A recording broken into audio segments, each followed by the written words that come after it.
Nakaranas muli ng pangaharas ang barko ng Pilipinas mula sa China Coast Guard sa loob ng ating exclusive economic zone. Binangga at binomba ng China Coast Guard ang BRP Datu Sanday ng Bureau of Fisheries and Aquatic Resources. Gitang China, ang Pilipinas ang iligal na pumasok sa Escoda Shoal.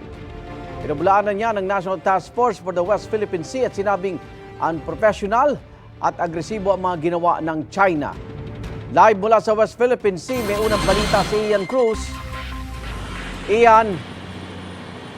Igan, sa mga sandaling ito ay nagpapatuloy nga ang paglalayag namin. Sakay kami ng BRP Datu Sanday ng Bureau of Fisheries and Aquatic Resources. Nakahapon nga lamang, Igan, ay nasa 6 na beses na binangga ng China Coast Guard na kasama pa ng militia vessels at halos 30 minuto yung intense na pagbomba sa amin ng water cannon. Ang maganda lang, Igan, ligtas ang lahat ng tripulante nitong BRP Datu Sanday. Gayon din ang mga embedded na media kasama na ang GMA Integrated News. Grabe! Sobrang dikit! Stop it! Grabe! What are you doing? Stop it! Yan po, yan. Tinamaan na naman po ang ating barko. Hinarang, pinalibutan, saka ilang ulit na binangga ng China Coast Guard vessels 21555 at 21551 ang sinasakyan naming BRP Datu Sanday ng Bureau of Fisheries and Aquatic Resources. Matatanaw rin ang Chinese militia vessels sa paligid. Hanggang sa 4103 po, mga kapuso. Pasok muna po tayo saglit.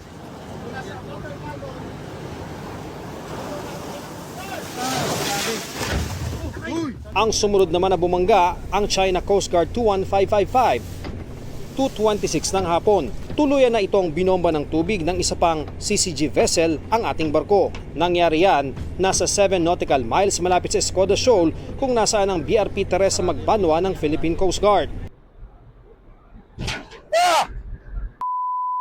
Ang dambuhalang Coast Guard ship tumama sa port side ng BRP Datu Sanday. Pansamantalang umatras ang BRP Datu Sanday para sa kaligtasan ng mga sakay nito, pero ilang saglit lang. Mga kapuso, kala natin tapos na. Yan po ang China Coast Guard 4102 na nagbuga rin po ng tubig dito sa kinaroroonan natin. Nag-water cannon naman ang barko ng China. Napilitan kaming pumasok sa loob ng barko. Sa puntong ito, nakapalibot na sa amin ang lahat ng barko. Nagsalit-salitan ang mga barko nila sa pagbomba. Kahit nasa loob kami ng barko, ramdam ang malakas na buga ng tubig. Kasabay ng pambobomba, ang Coast Guard Vessel 21555 umarang sa aming harapan at nahagip naman ang nguso ng aming barko. Sisirain yung mga gamit natin. Lakas. Nawasak ang microphone. Punta ka muna sa baba na. Sa baba ka na. Ayusin mo na yan. Focus na lang. May water cannon dito sa kabila, sir. Gina-water cannon tayo dito sa kaliwa. Tapos may humaharang naman. Ayun, bumangga na naman. 5. Ika-5 bangga na po yan. Yung China Coast Guard. Yan po. Malakas na naman po ang water cannon. Tayo. Babanggahin talaga. Water cannon pa. Sa isang punto, ang China Coast Guard pinupuntirya ang aming navigation equipment sa itaas.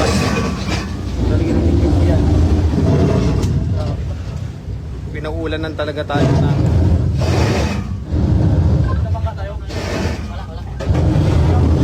malakas.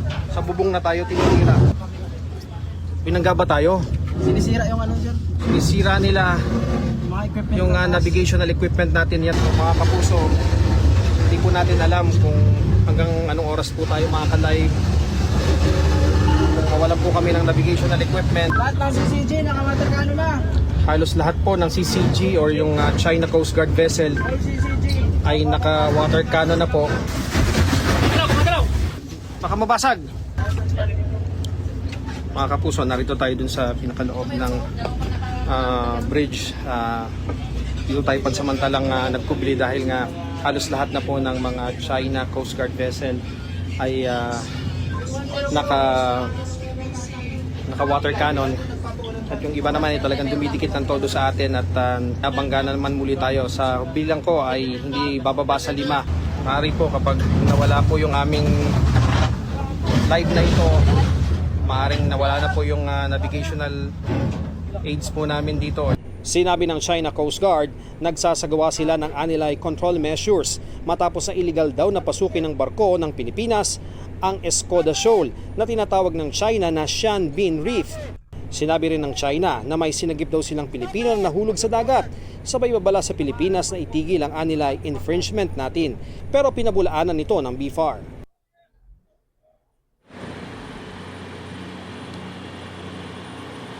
Igan, doon sa mga nagtatanong kung ano ba ang sinapit nitong barko matapos nga yung nasa 6 na beses na pagbabangga at napakatindi na pagbomba ng water cannon. No, ang talagang primary na napuruhan nga yung navigational equipment namin at yung communication equipment doon sa pinakabubong nitong barko at yung provision area kung saan ilalagay yung mga pagkain. Yung kisame nakita natin na bumagsak dahil sa tindi ng pagtama ng mga banggaan. At yung bintana doon sa lugar na yon ay nasira din, pero kahit papaano naiayos na yan ngayon. Pero doon sa pinaka-outer area, yun sa pinaka-port side, nakita talaga natin na mayroong malaking dent doon. Doon sa mga railing sa ibaba nitong barko ay mayroon ding mga dent. Kaya naman sa ngayon ay kabilang ang mga iyan sa iaayos ng BFAR kapag nakabalik na kami sa home port nila. Ito ang unang balita mula rito sa West Philippine Sea. Ian Cruz para sa GMA Integrated News. Ian, doon sa mga nabanggit mong naging sira doon sa pagbangga na yan. So hindi na natuloy yung inyong misyon.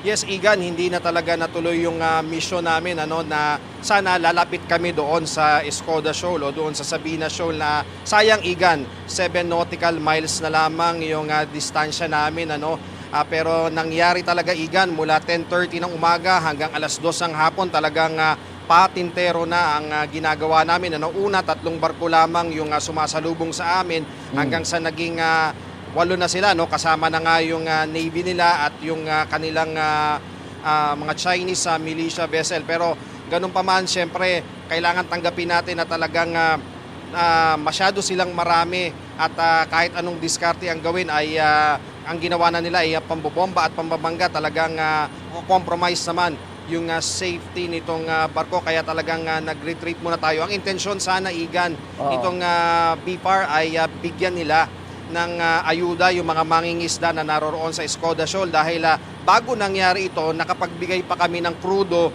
doon sa ilang mga mangingisda na taga Balayan, Batangas. Ang sinabi nila na bago yung kami nagkita nung prior night ay pinaalis daw sila ng mga Coast Guard ng China doon sa Escoda Shoal at yun ang sitwasyon, Igan, ng mga mangingisda doon, kaya pilit sanang pumupunta ang BFAR doon sa Escoda Shoal. Pero yun nga, temporarily ay umatras muna tayo para sa kaligtasan ng lahat, Igan.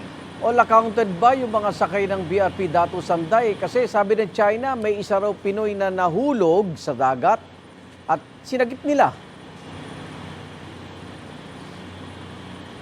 Nako, Igan, talagang ang masasabi namin, wala, kompleto talaga ang mga tripulante at opisyal nitong BRP Datu Sanday. Even kaming mga embedded media, yun nga ang una namin ginawa, Igan. Nagkita-kita kagad kami doon sa isang lugar at tiningnan namin kung kompleto kami. Igan, ang talagang bumagsak lang dito, yung sinasabing light and smoke buoy, nandiyan yan. Yun daw yung kulay orange yan, Igan, makita natin, wala na siya dyan. Yun lang naman yung sinasabing bumagsak. Marahil yan yung nakita ng mga Chinese na bumagsak, pero hindi natin alam ang intensyon ng China kung bakit may sinasabi sila na mayroong tao na nagman overboard dito, Pero ang hinala naman ng ibang kasama natin dito dahil sinasabi kasi nga na mayroong Teresa Magbanwa doon sa Escoda Shoal, baka maaaring ang intensyon nila is para mag-react ito, Igan. Okay, maraming salamat at ingat kayo dyan. Si Ian Cruz. Igan, mauna ka sa mga balita. Mag-subscribe sa GMA Integrated News sa YouTube. Sa mga kapuso abroad, subaybayan nyo kami sa GMA Pinoy TV at sa www.gmanews.tv.